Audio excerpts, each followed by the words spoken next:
Alrighty, well, today is May 8th, 2013. We'll start with a prayer. Dear Lord, thank you for these few minutes to hear some words that can change our lives, and may we have the wisdom and to understand, and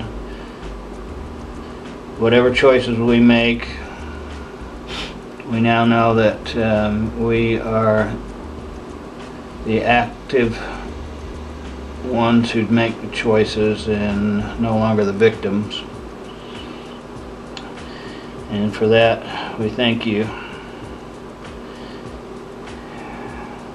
May we go forward and lead fulfilling lives, all harm-free. In the name of Jesus, amen.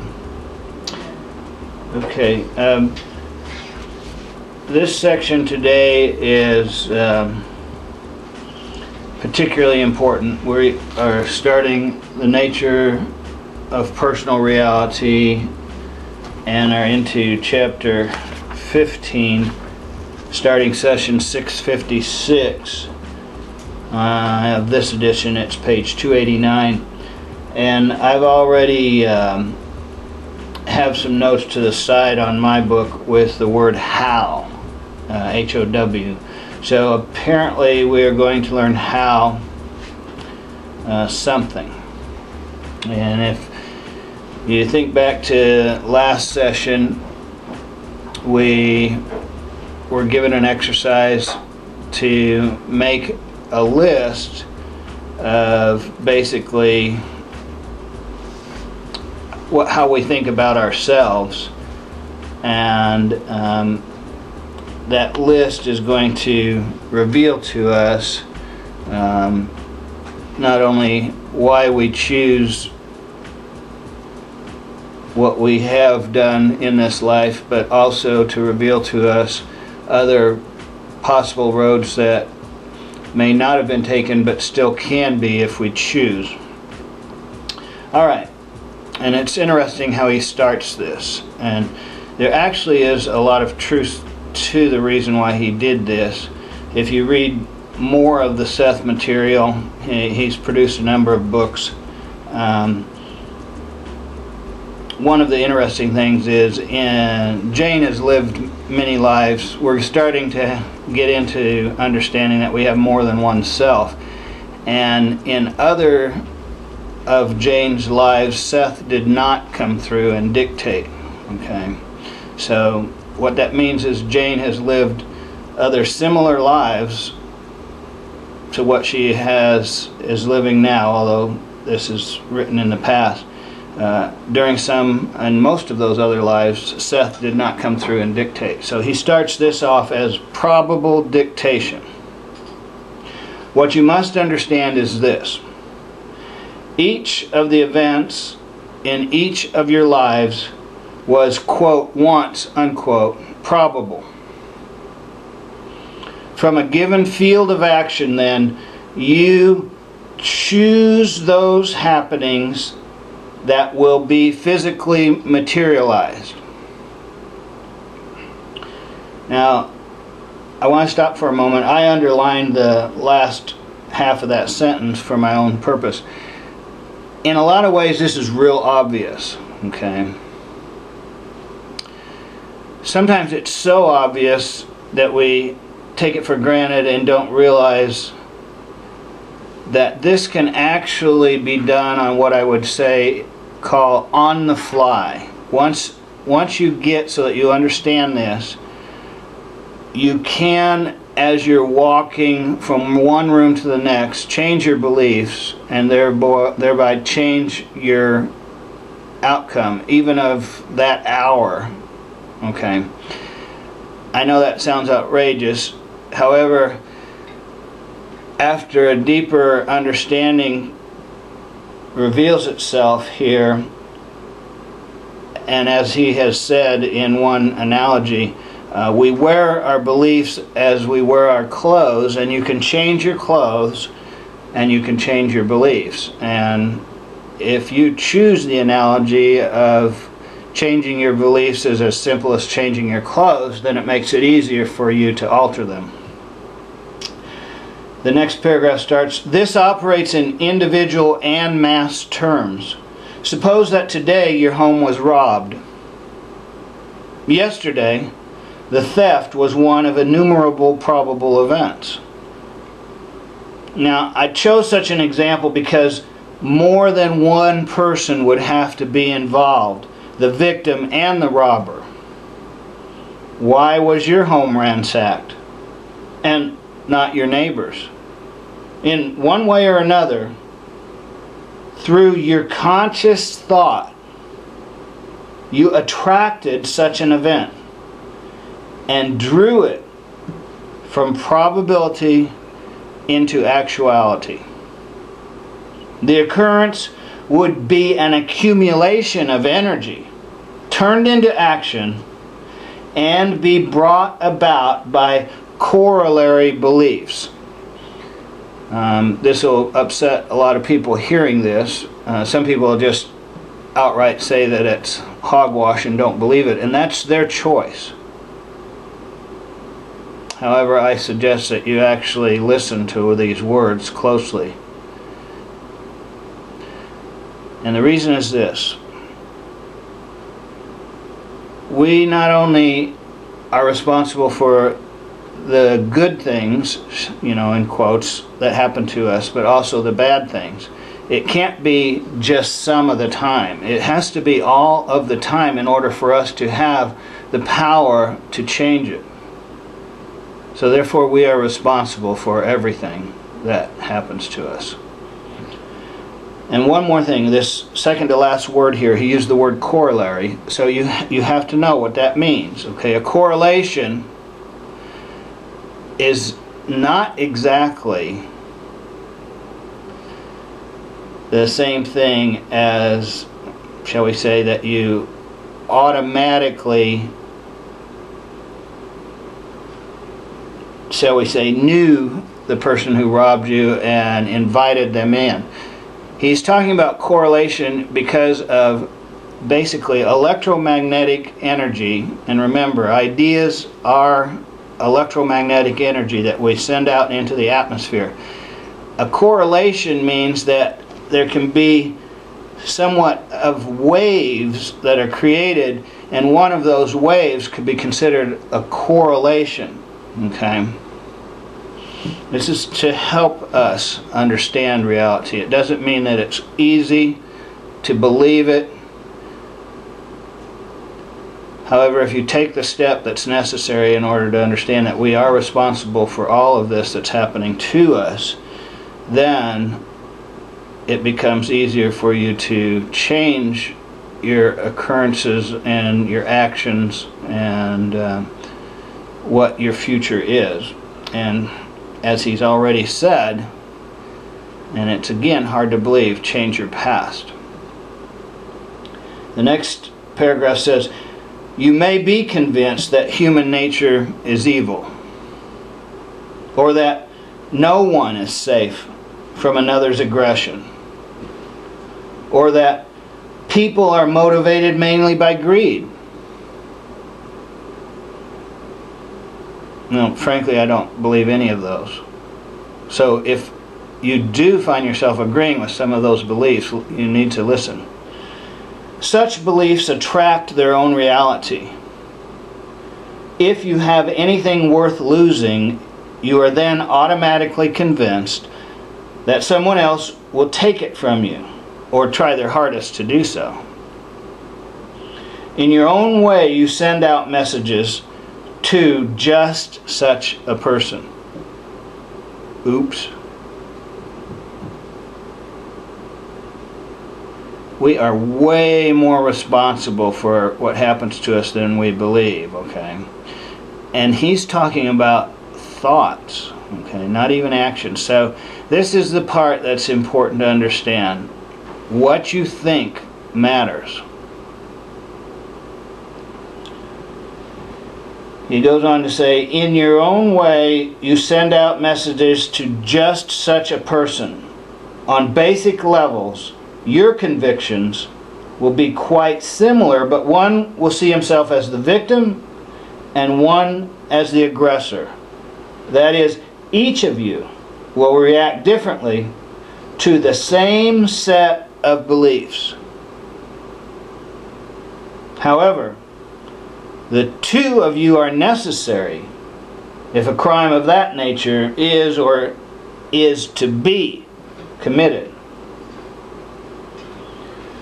Now, there'll be a lot of howling amongst those people who are trying to at least consider this as being true, because they'll immediately keep on going to more and more egregious crimes and say, this can't possibly be true. Well, you're free to believe whatever you want. I suggest you listen closely to what is being taught here, because this, like I said, is outlined as how you change your life, how you change the world.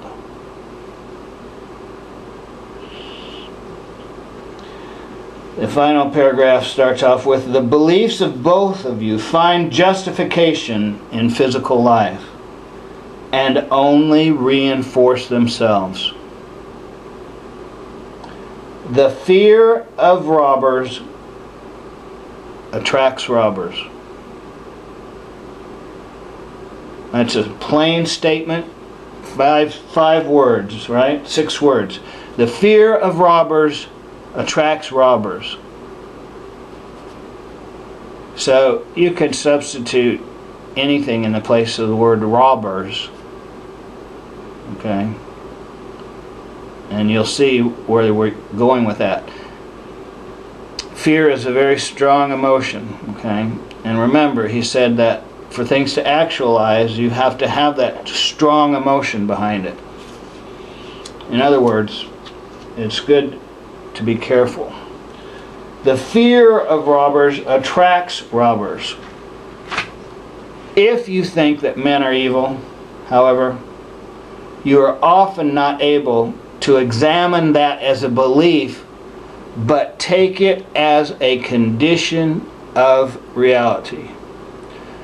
In other words, if you're listening to what I'm saying right now, your automatic reaction would be, but men are evil. I mean, and it would come to mind, what would come to mind is horrible, evil atrocities that have been committed worldwide. And that would be about the extent that you would give this thought, or this belief, or even this set of beliefs, or this theory, shall we say, of how to change yourself and thereby changing the world. But if you're truly interested in, shall we say, solving our crime problem, then you have to dig down deep and hear what he's saying. It can be solved.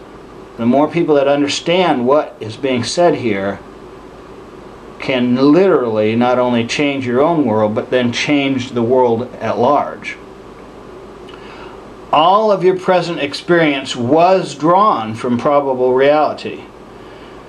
During your life, any event must come through creaturehood with built-in time recognition that is so largely a part of your neurological structure. So usually there is a lag, a lapse in time during which your beliefs cause material actualization. When you try to change your convictions in order to change your experience, you also have to first stop the momentum that is already built up, so to speak. You are changing the messages while the body is used to reacting smoothly, unquestioningly to a certain set of beliefs. So there's going to be a lag.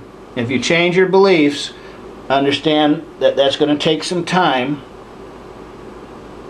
It may take more than a second, a minute, a day, a week, even maybe sometimes more than a month. Okay? You've been throwing these beliefs into your inner self and you've been living them for a long time. So if you change them, you have to allow for there to be a lag in time. There is a steady, even flow in which conscious activity through the neurological structure brings about events, and a familiar pattern of reaction is established. When you alter these conscious beliefs through effort, then a period of time is necessary while the structure learns to adjust to the new preferred situation. If beliefs are changed overnight, comparatively less time is required. In a manner of speaking, each belief can be seen as a powerful station, pulling to it from fields of probabilities only those signals to which it is attuned, and blocking out all others. When you set up a new station, there may be some static or bleed through from an old one for a while.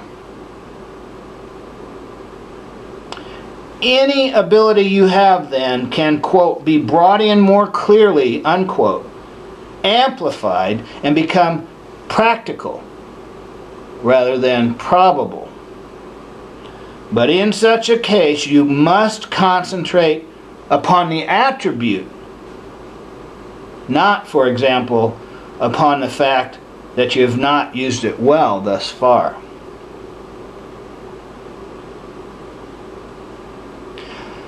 An artist produces a body of work in his lifetime.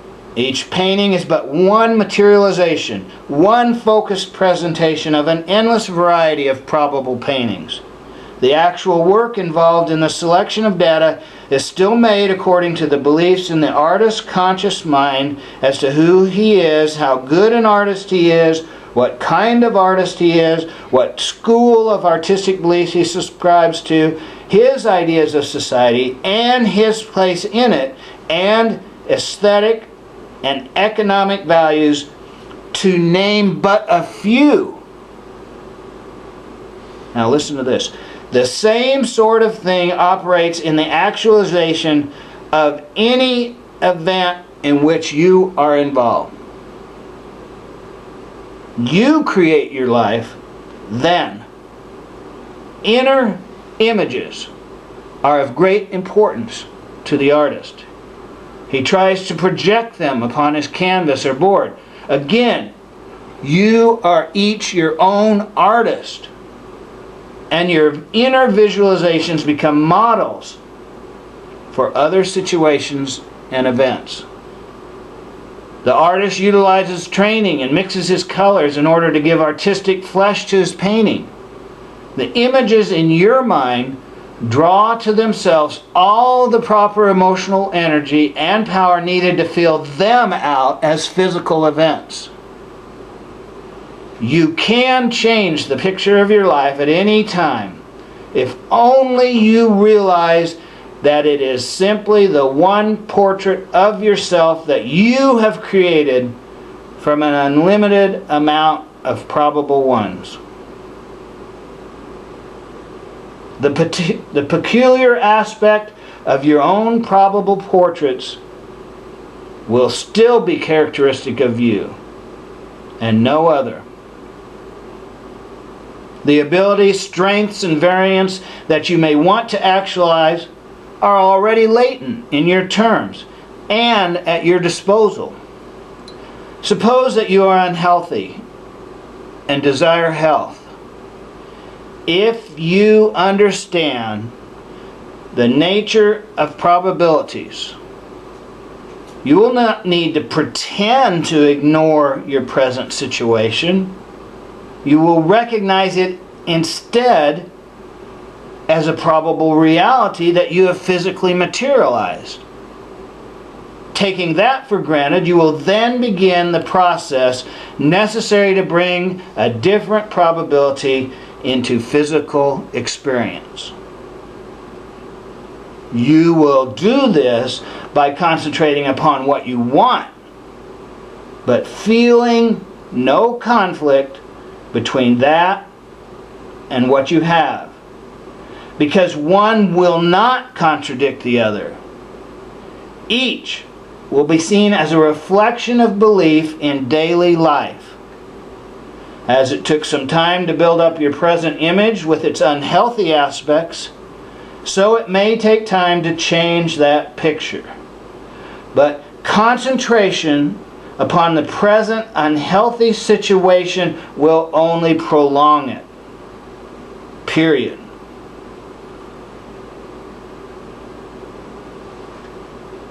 Each condition is as real or unreal as the other. Which world? You have your choice broadly within certain frameworks that you have chosen as a part of your creaturehood. The past, as you think of it, and the subconscious, again, as you think of it, have little to do with your present experience outside of your beliefs about them. The past contains for each of you some moments of joy, strength, creativity, and splendor, as well as episodes of unhappiness, despair, perhaps turmoil, and cruelty. Your present convictions will act like a magnet, activating all such past issues, happy or sad. You will choose from your previous experience all of those events that reinforce your conscious beliefs, and so ignore those that do not. The latter may even seem to be non-existent. As mentioned in this book, the emerging memories will then turn on the body mechanisms, merging past and present in some kind of harmonious picture. This means that the pieces will fit together whether they are joyful or not. This joining of the past and present in that context predisposes you to similar future events, for you have geared yourself for them. Change now, quite practically, alters both the past and the future. For you, because of your neurological organization, the present is obviously the only point from which past and future can be changed, or when action becomes affected. I am not speaking symbolically. In the most intimate of terms, your past and future are modified by your present reactions. Alterations occur within the body. Circuits within the nervous system are changed, and energies that you do not understand seek out new connections on much deeper levels, far beyond consciousness. Your present beliefs govern the actualization of events. Creativity and experience are being formed moment by each individual period and break. Now you can see why I said today was so important. He has told us how in these last few pages. Yes, it can be considered outrageous, or it can be considered simple. Change your beliefs, and then you change your future. But he's also saying that at the same time, simultaneously, you're changing your past. So from this moment, our beliefs go back into the past, forward into the future, and affect what is physically materialized or actualized, events and objects. The power is now, the power is within us. This moment and each moment, you always have the possibility of changing your present condition. All right.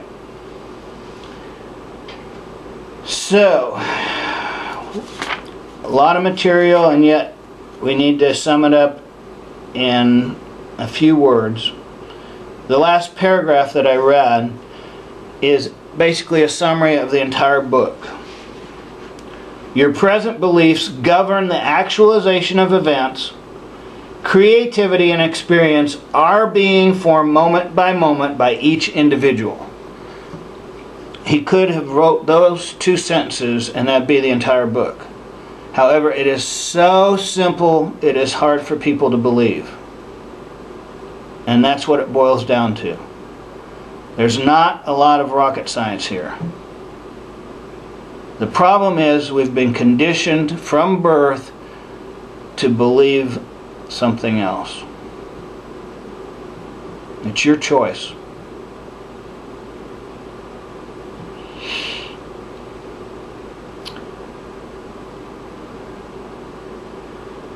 I think I'm going to use sort of a pun here.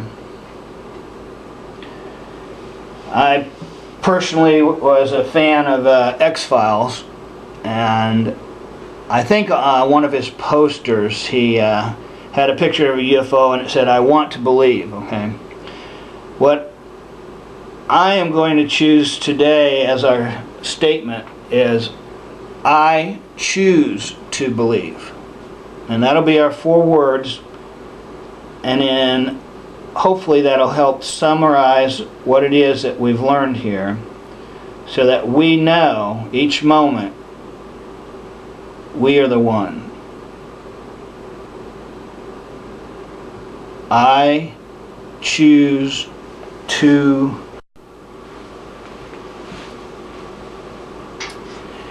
The recorder mysteriously stopped. It was still on and everything, but it stopped recording right before I said the 4th word of the statement.